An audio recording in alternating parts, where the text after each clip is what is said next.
Hi everyone, I'm going to talk about Nadi Shodhan today, which is a fairly well-known pranayama breathing exercise. Nadi Shodhan means the cleansing of the energy channels, your nadis, and it's also often referred to as Anulom Vilom. Maybe that's less well known. You might have heard of Nadi Shodhana. Now that's mispronounced a little bit.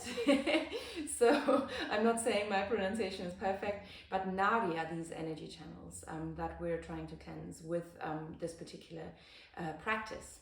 So what we're doing when we practice, often we'll be jumping right into it and breathing through one nostril, breathing out through the other nostril. You might have done that before. But what's important first is that we're making sure that we're preparing our body for this. So the best thing to do is to start by just breathing in through one nostril and breathing out through that nostril for a few breaths, maybe for a minute or so, then doing the same on the other side as well. And from there seeing, are these nostrils open? If they're not, then there's an exercise to open both nostrils, to unblock your nose as well. So should that be the case, if you feel like your nostrils are not quite up to the task, then we're going to take it from there, and I'll take you through this. So what Anulom Vilom does is it activates your parasympathetic nervous system. So that's also known as your rest and digest system, which calms you after a bout of stress. So you metabolize your stress hormones, adrenaline and cortisol mostly, and you can create happy hormones. So you achieve this very calm chemistry in the body through breathing properly, through breathing slow and deep breaths. So just focusing on the breath, which Nadi Shodhan obviously does, because you're counting your breaths as well. And you're making sure that both of your nostrils are working in an equilibrium. So you might know that we all have a breathing cycle, our nasal breathing cycle, which changes every 90 minutes or so. So one nostril will be dominant for say an hour and a half, and then the other nostril will be dominant for about an hour and a half. And it's a completely automatic thing, but this can be disturbed if, for example, you have a cold or allergies or something like that. It can also be that when one nostril is more, so one thing begets another. So say you're very stressed all the time, or you're chronically fatigued. That can mean that one nostril is more dominant than the other, becomes not dominant than the other, but it can also mean that one nostril being more dominant can cause these issues. So I know that's a lot of information. Maybe I'm overloading you right there. Why don't we just start, and then I'll explain a little bit more. So we're going to raise our right hand. I'm not going to mirror. And we're going to close off the right nostril with our thumb. Now there's different things that we can do. We can curl our hand in as we just breathe in and out through the left nostril. We can also bring our thumb and our forefinger and middle finger onto our third eye or the middle of our forehead if we want. This is also something that's quite common. So whatever works here for you, whatever also helps you to sort of concentrate on the exercise, and we'll just breathe gentle breaths, not trying to really forcefully deepen the breath or anything, just being aware. And maybe that left hand can come onto your stomach so that you can feel that rise and fall, that expansion of the stomach and the collapse.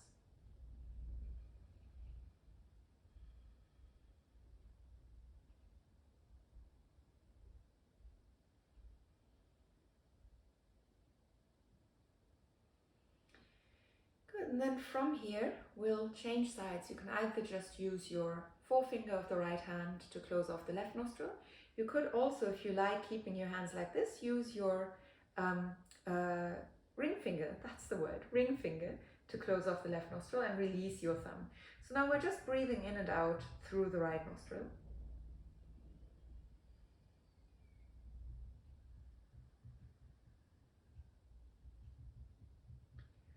You can relax that left hand. Obviously, you're probably now quite aware of that movement in the stomach.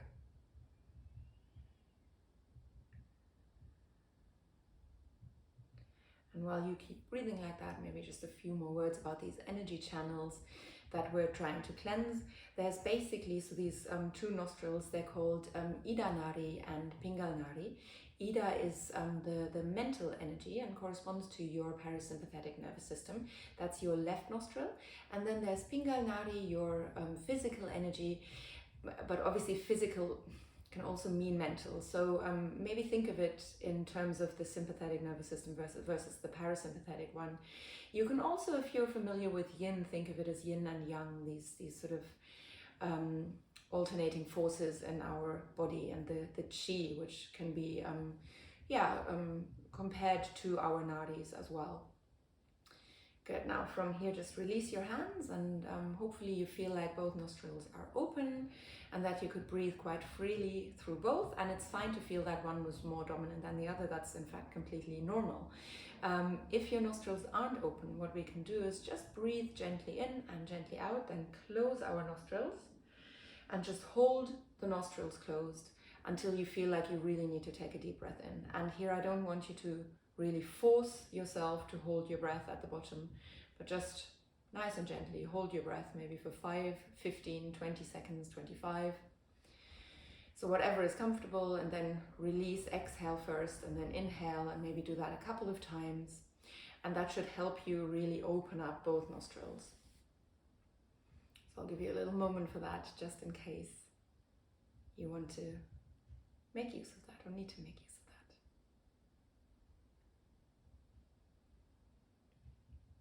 of that. Okay, so now from here we're going to start as we did before, closing off the right nostril with the thumb.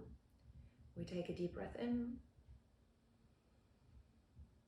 and then we change sides, breathe out through the right nostril, close the left. Now breathe in through the right, and out through the left.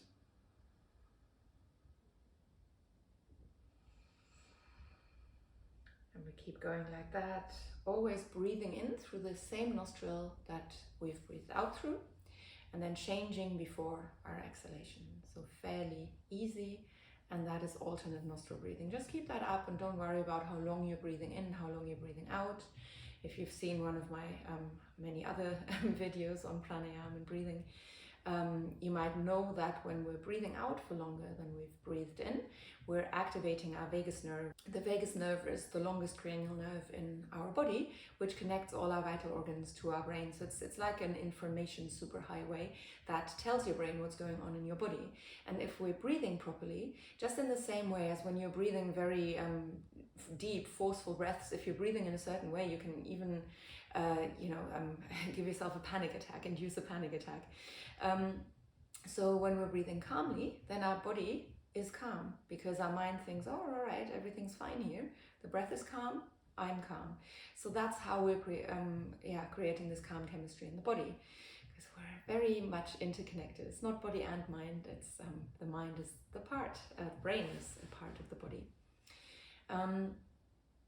So we keep breathing like that. That's Anulom Vilom, Nadi Shodhan. Now the next thing is that we can count our breaths and we can hold our breath. Now before we do that, I don't want you to hold your breath if you are pregnant or if you've got any blood pressure issues or a heart condition. You're probably safe to do it if none of that is the case for you. But if you feel that holding the breath is not very nice for you, then just leave it and breathe in and out, changing the nostrils. Now I'm going to guide you through how we would hold together with the hold. So our kumbhak, antar kumbhak, so holding after we've inhaled.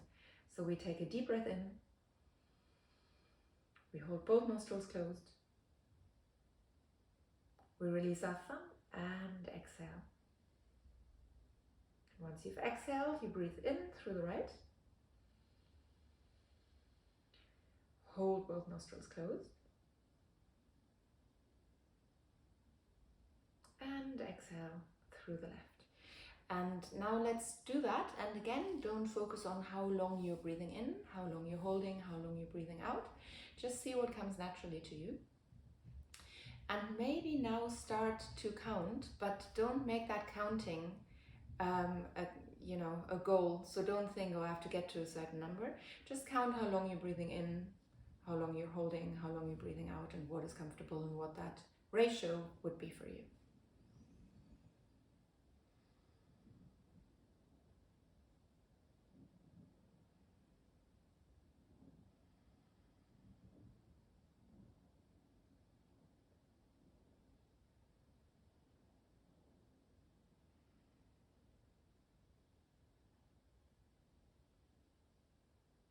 as we're getting more comfortable with this, now I want to introduce the ratio. The ratio is very easy. It is 1, 2, 1, 4, 2. It's so easy that I got it wrong. It's 1, 4, 2. So we're breathing in for 1, holding for 4, and breathing out for 2. Now I would start by breathing in for 3 counts. So that would take you to 12 on the retention of breath, your Antarkumbhak, and then exhaling for 6. But I'm going to take you through this now. So we're going to start by taking a deep breath in, breathing out through the mouth, and then hold your right nostril closed. Breathe in for 3, 2, 1.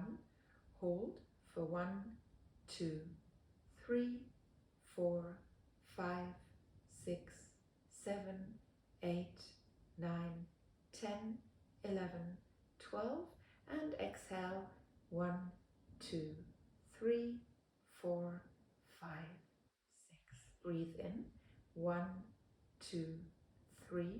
Hold 1, 2, 3, 4, 5, 6, 7, 8, 9, 10, 11, 12, and exhale 1, 2, 3, 4, 5, 6.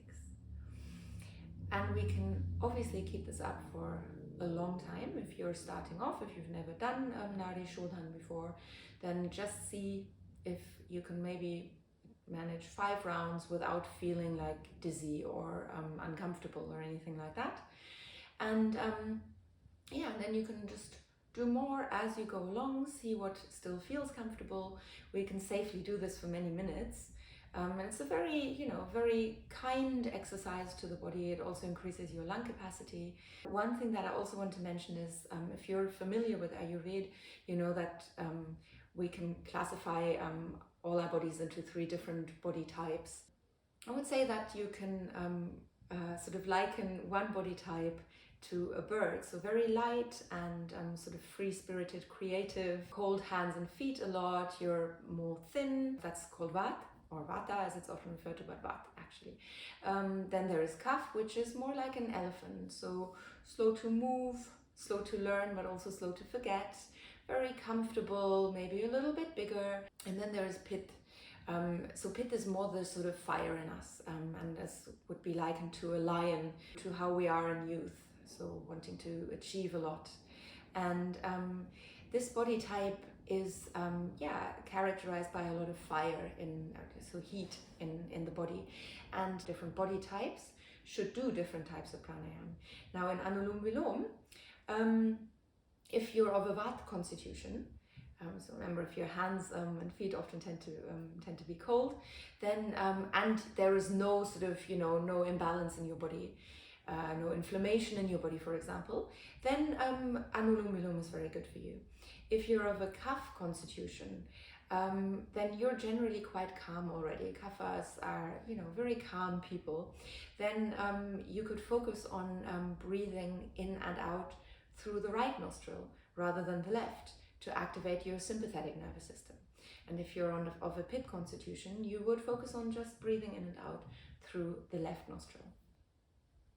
And last but not least, I've mentioned that at the beginning, but yes, there's a growing body of evidence that suggests that nasal airflow influences brain activity.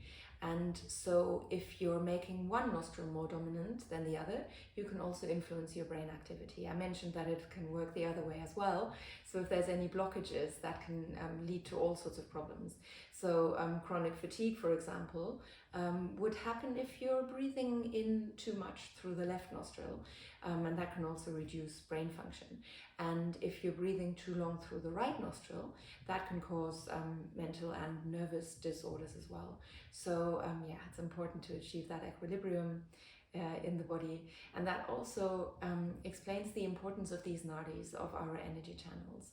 So keep them in an equilibrium, and let me know what you thought of this video. If you want to know anything more, if I've forgotten anything or you have any questions, please let me know in the comments below, and I will see you very soon for another one.